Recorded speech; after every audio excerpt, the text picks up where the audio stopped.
857 games. Do you think anyone will ever break your record in the club? Well, I think records are always there to be broken. You know, obviously, if the record is to be broken, it looks like it'll be Jamie Carragher, you know, and there's nobody really who you would like more so to break your record than Jamie Carragher, because he's been a most consistent player for, I don't know, well, 14 seasons now or so. He's been a great ambassador for Liverpool Football Club. So, you know, I mean, we shall wait and see, but I don't know, I think Jamie's played about, what, 720 games, so he's still got about 130 games to go. So, yeah, we don't know. But, you know, these days, I mean, you actually get a game if you come on for 2 minutes at the end as a substitute. So, so maybe Cara, yeah. So you never know. You never know. Can I just say something? I don't think anyone would ever break that record. I can't see that happening. I'd like to see Messi break it. To join the team. Just to talk about Ian a bit, his career. I mean, Ian actually had two careers for me. First of all, he played wide on the right-hand side. How many games he played there, but he was absolutely fantastic as a winger. And as his career went on, he got moved into central midfield, which he then began another career for another, more or less, 9 or 10 years, and was just as successful in the central midfield as he was wide on the right. Very unusual for a winger to be go into an anchor role in midfield and be so good. That's how much ability this young man had in his day, and that's what made him a great player. I was just showing this shirt because Jamie Carragher has given this for us to auction tonight. It's a shirt that marks his 700th game, and he signed it for us on both the back and the front. So it will be one of yours very soon. But we can't get away with not talking about that one booking, because it's just incredible to think about today's just one yellow card. How on earth did you manage that? Well, it wasn't a yellow card in them days. I mean, they actually had a little book, and they used to put your name in the book. So, how it happened was, the one competition I've never won at Liverpool is a League Cup, and we got to the final against Nottingham Forest, and we drew at Wembley, and there's a replay at Old Trafford, and the referee was Pat Partridge. He was still alive and going strong. One of these days I'll meet him. And what happened was Phil Thompson tackled one of the Nottingham Forest lads outside the box, and he fell into the box, and Pat Partridge gave a penalty, and he scored from. And all hell was let loose then, you know. I mean, it was just people were rushing into each other and tackling and everything else, because we thought we were badly done to. Anyway, there was a ball bounce between myself and Peter Heath, who was a Scouser.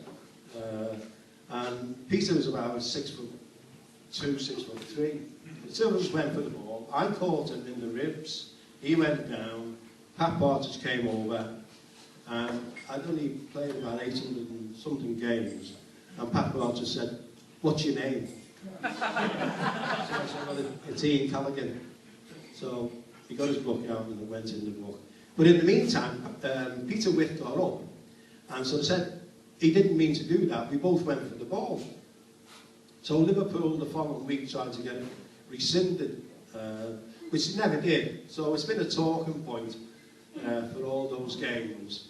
And funny enough, about 6 weeks ago, I was down at the NEC doing a memorabilia thing with some of the Liverpool lads.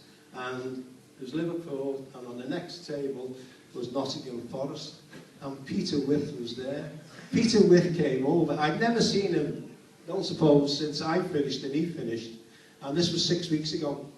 And I said, I got my name taken against you. So he said, I remember. He said, you didn't found me, did you? I said, no, I did I? So this was like more than years ago. So it was just fantastic to meet him about 6 weeks ago, it really was.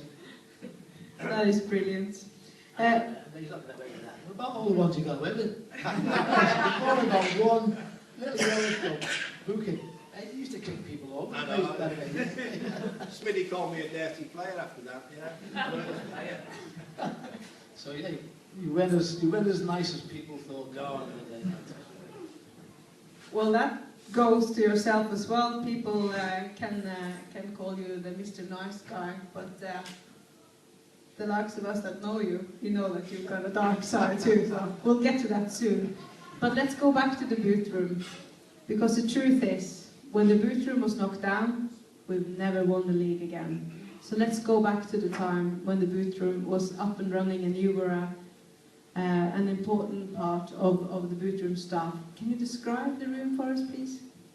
The boot room was just a little pokey room which had obviously boots hung up, a couple of skips, we had 2 cases of Guinness, 2 cases of lager, and a bottle of whiskey to entertain the incoming opponents after games. Everyone talks about the boot room and obviously the nostalgia about it. The boot room for me wasn't about the actual the little office of what it was.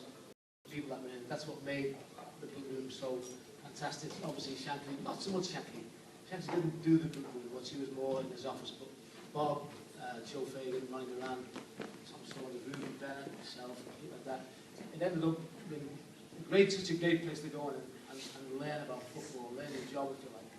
I mean, a lot of people, when I got the job at 25 and to go in that room, the players weren't allowed really to step past the threshold. They could stand outside and speak to you, but they very rarely came in. So when I got in there at the age of 25, and my biggest contribution was to cover the wall in Playboy calendars, which for some reason they allowed me to do. And on the odd occasion when we got beat on a Saturday, Bob Paisley would come in on the Sunday and look at the calendars and go, that's how we played like these girls yesterday. He said, that's how bad we were. That was a little bit of fun. I mean, we talked about Bob before. Friday nights, we used to have a drink with the staff and just talk about the game, a couple of beers and maybe a glass of whiskey.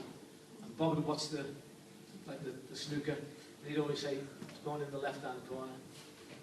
Never, always went in the right-hand corner. He used to throw peanuts in the air and try and get them in his mouth. And I've never to this day seen one go to his mouth. He always bounced on his nose and his head. He never got anything right until he got on the football pitch. And that's when he did his best sort of job. But the boot was about the people. That is not there now. I don't think that makes any difference whether we win trophies or not. It's about, first of all, having a great team. Secondly, having a backroom staff that complements that. At this moment in time, again, we are in a transitional period. And we'll probably talk a little bit more about the modern day at the moment. But them days in the Bob Paisley era, we were probably the best team in the world, I'm sure.